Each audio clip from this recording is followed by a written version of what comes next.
Action.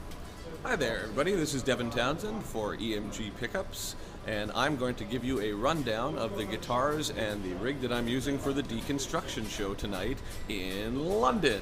All right, so for this show, I'm using PV guitars, and we've got 4 of them for the show.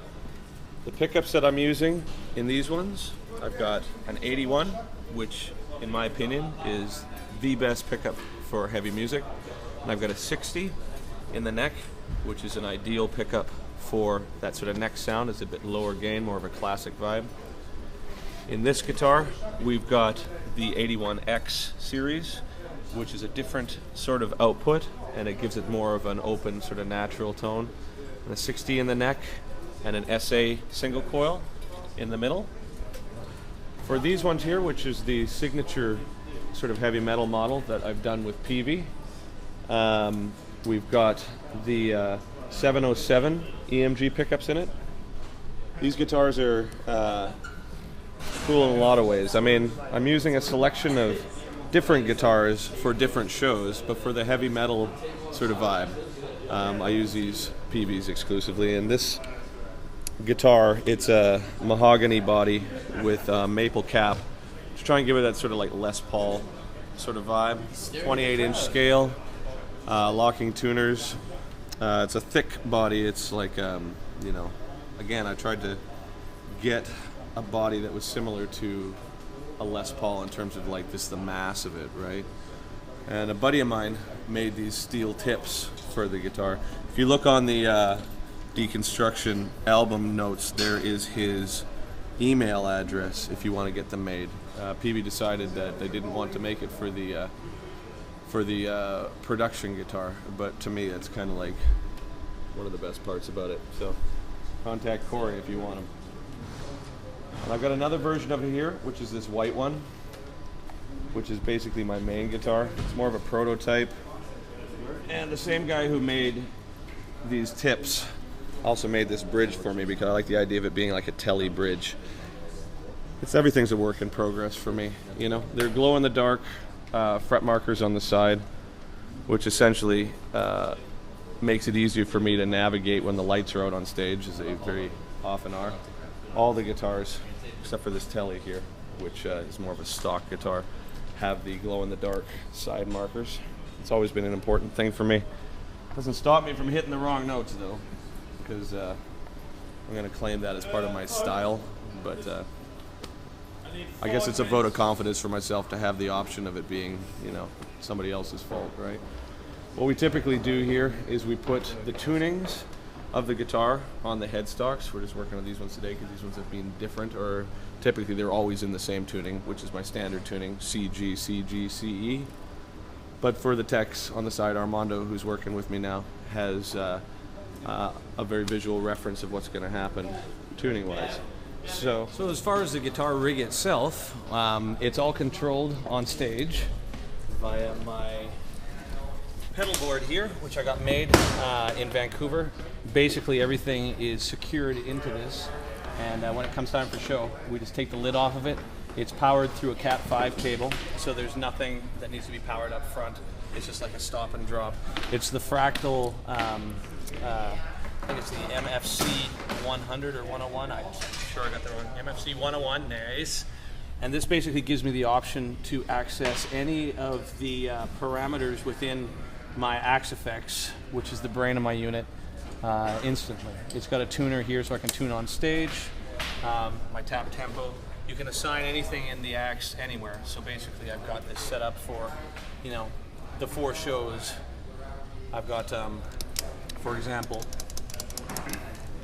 patch 1 is like key, and then another key patch, and then Heaven's End, Quiet Riot, and then we get to the addicted bank, and there's 5 addicted banks, and then there's, Loud Masturbator, of course, and what else we got? Loud Masturbator, Octave Masturbator, Masturbator Clean, right? And then here I run these mission control pedals. Basically I can assign these. They look and act like a normal wah pedal, but they're just expression pedals, and they control any of the parameters I can assign to any of these. So one patch, this might be a global volume, this might be a whammy, this might be a wah. On the next, this can be like an effect send, this could be like a chorus depth, and each patch is different. I run it with a Cat 5 cable over to my rack here. And it's a 10-space rack that's way too heavy for its own good. And the rundown here immediately, I guess, I've got this Furman power supply, which just regulates the voltage because all this computer shit is really sensitive to fluctuations. But the first thing I run into is this Radial JX44, which is essentially a very elaborate line splitter. We've got the two Shure wireless systems, and I can go between the two. So if I'm playing a song with a guitar, when they move me to the second guitar, we just switch to the second belt pack, and that switching happens with a remote box that controls this radio. This also sends to multiple outs the same signal. So for example, I've got a redundant AX system here and GP100 system that this sends to both. If one of them goes down, it's just simple as going like that, and then there's a second rig, right? And Armando, the tech, does that. This is my main unit right now, the Axe FX2. And this old beater here, which they don't make anymore, it's called GP100. But it's one of those things where I've created a sound on that has become sort of like an identity for me in a way. And I got a version of it on the Axe, but just I don't have time to like refine it, so I just threw that into the rack. And yeah, so all the parameters from the foot pedal are controlled through here. If it goes down, I've got the exact same setup here. Although this is an Ultra, this is the one before the Axe FX2, but it's like an incredible unit, right? It's just a few little things on this that work for me. And then the outputs of this, I merge these signals in the back to a small mixing desk that is in turn fed to these. This direct box here is what we send to our Mackie mixer for our in-ear and also to the front of house. So the dry effect, I've got labeled Axe, and that sends just like the crunch or dry clean or mid Marshall sound. And then the effects, all the effects, not only in the Axe effects, but also the GP100 sound that I use every now and then, all comes out of these same outputs. And I've sort of tweaked the volumes, so essentially the front of house guy has to put 3 lines up on the board, all at the same levels, and just pan the effects left and right, and that's my sound, right? I can control everything else on my front. And that's it. I mean, it's complicated, in the sense that it's a lot of gear and what have you. But I mean, we are trying to represent 20 some odd records, and a lot of the time those sounds are not something I can achieve with just, a tube screamer and a Marshall, right? So for me, it's the simplest solution to a very complicated problem.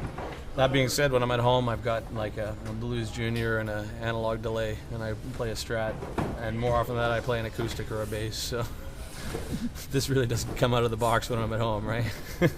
But on tour, it's just such a dream to play this shit, right? So thank you very much for paying attention, if you have, and well, if you're still here, you've been paying attention, right? So that's just my go-to thank you clause, right? Thank you very much, and play EMG.